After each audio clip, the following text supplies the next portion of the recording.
Here we are. And it's time for Thought Shifting Thursdays. After 2 weeks, we did not post last week because of my recovering from knee surgery. I will show you my brace here. Oh God, you can't show Poor them. connection. Well, let's see. There you go. There's my brace. All right, got to be in it for 6 weeks, and that's why we're talking today about what we resist magnifies, what we embrace heals. Or the longer version of that, which you've heard me, if you've watched our videos, you've heard me say this before many times, is what we resist not only persists, but magnifies. What we embrace becomes our ally, our teacher, and our healer. And it looks like we had this problem last time I did this, is we had not such a good connection on Instagram. So we'll see how it works. So, well, I guess maybe I'll start out talking about resisting. And I guess, just very simply, I've never been concerned about this surgery one bit, because I'm in trust most of the time.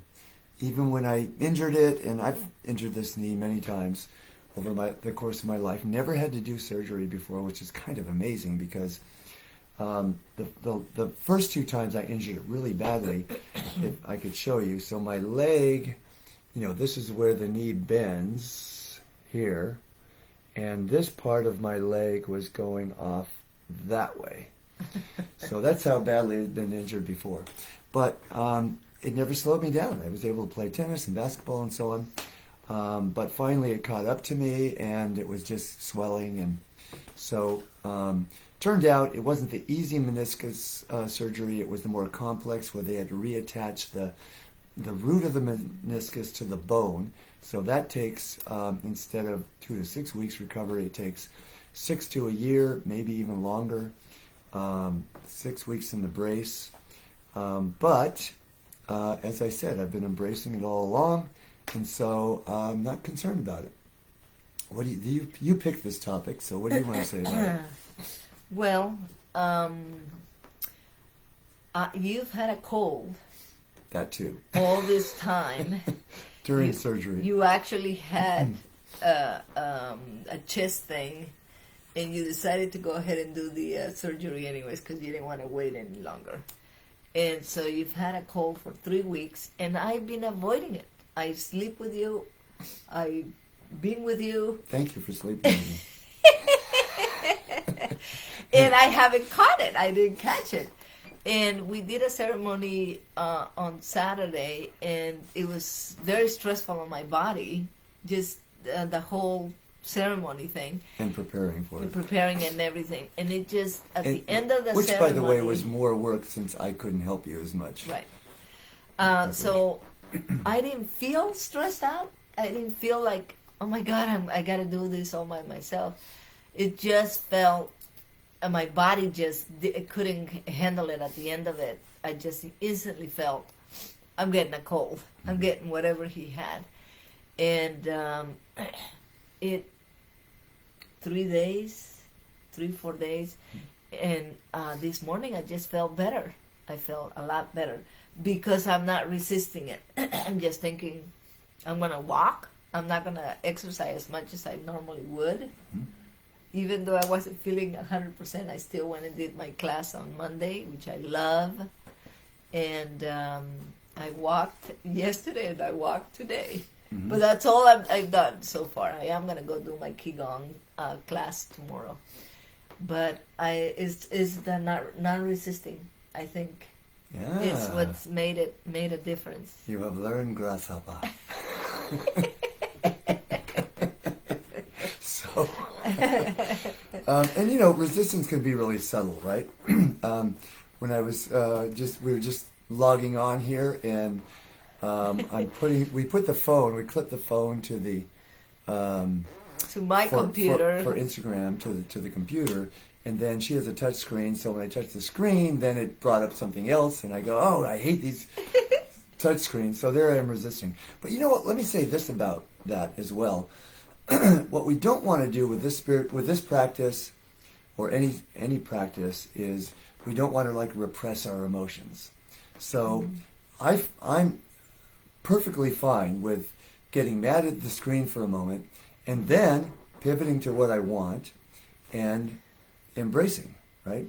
So because what I don't want to do is repress the emotion in my embracing or any practice, right? I see. So show your anger if you need to. Right. And let it out.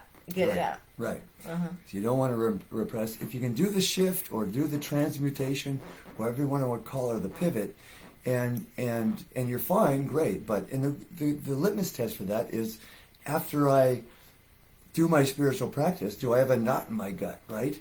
Mm-hmm. Well, guess what? Then there needs to be some kind of deeper healing or cathartic release or expression of that emotion, whether it be anger, pain, fear, whatever it might be. Make sense? Yeah. No, I'm just thinking about what else I've been resisting lately. Mm-hmm. And one of the I have a monthly meeting, a group of women that I like to gather with as a women's circle. And my intention is to have at least 15 women gather, right? And that's been my intention for the last year and a half. Hi, Naomi. Year and 3 months. Hi. And, you know, and it is, I feel like as it's approaching, I have this expectation that I want it to be more women because I feel like the more we are, the better the circle would be. Mm-hmm.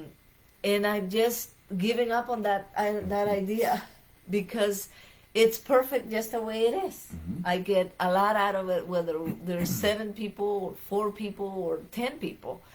And so that's what I noticed. Mm-hmm. And it's coming up this weekend. And I think I only have like 4 people that might be coming. Hopefully I'll have more. Mm-hmm. But I'm no longer attached to it. It's going to be whatever it's going to be. Beautiful. And, you know, we talk a lot in our about pivoting to what we want. And, you know, we have a whole measurement system for that. And when you get above 50% of the time, focus on what you want as opposed to what you don't want, which, you know, the litmus test for that is if you feel discomfort, it means you're focused on what you don't want. That becomes the cue to pivot what you don't want, or to what you do want.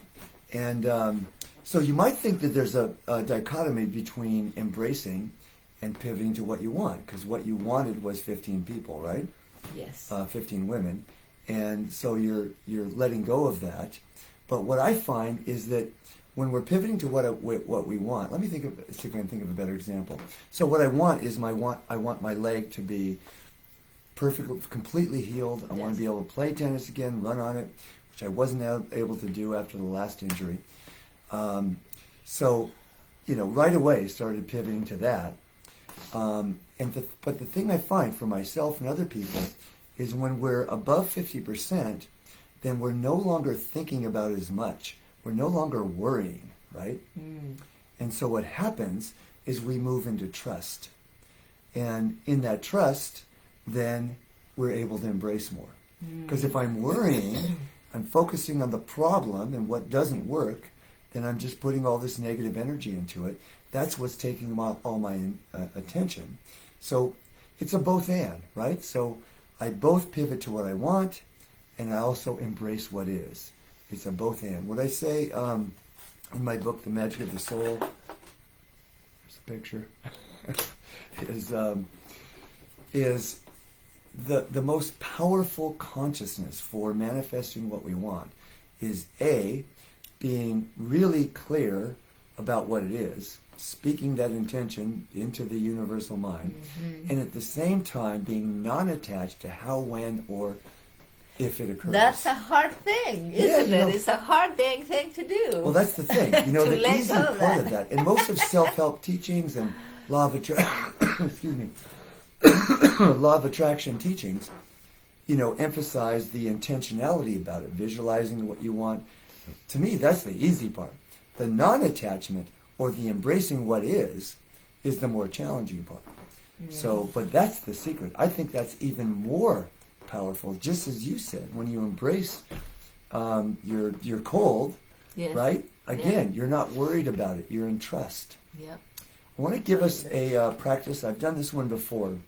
But it's so simple and so perfect. Since we're talking about shifting from resistance to trust, is try this exercise with us right now, if you're watching live, or later, if you're watching this later on. So simply think about the most challenging thing in your life while you're looking down at a 90-degree angle. Just look down, think about the most challenging thing, and notice how you feel in your body, in your heart, in your mind.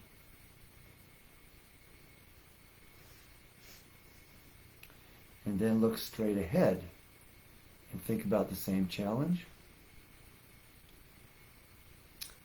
And notice how you feel. Mm-hmm. Now look up at a 90-degree angle. Think about the same challenge. And notice how you feel while looking up. Wow. Big difference, eh? I felt like I was in the dump. Looking down. And looking down. It was like I was in the mud. Uh-huh. And feel free to comment, anyone that's doing this with us. And then as I was looking out my window, I can see trees, I can see the horizon, and it feels like it's opening up. Mm-hmm. There's possibility. It's possibility, yes. And then as I look up, you know, you have this cross here and all your masters. And that just gave me a lot of hope and possibilities. Right. So you're looking at various things. Yes. And that can work too, especially Yes. if you're doing this outside. It tends to be more powerful because when you look up, Yes. you're looking up at the blue sky, right? Exactly, yeah. But for me, I wasn't looking out the window. Uh-huh. And what I notice and what everyone I've done this practice with, I learned this from Dr. Kathy Ann Lewis, just to give her a shout out, give credit where credit's due. And everyone I've done this with, it's fairly simple, similar language. Is looking down, I feel like I'm in the problem. Yes. Looking straight ahead, I see possibilities of solutions. Looking up, it's okay. I'm in trust, right? It's going to work it out. I don't even have to know what the solutions are. I'm just in trust. And the solutions will unfold naturally and easily when I am in trust. And trust comes along with embracing. Yeah. Uh-huh. Cool. Excellent. So, Naomi says, hi and yes. Hi and yes, back to you. And Naomi, I've got it on my agenda to go through that book and look at the few things I got to do before you do the audio for us. So, looking really excited about that. So I think that's it for today. Yes. So thanks for being with us, either live or virtually later, and have a great week. If you got some value out of this, give us a like, give us a comment, share it with anyone you think could also benefit.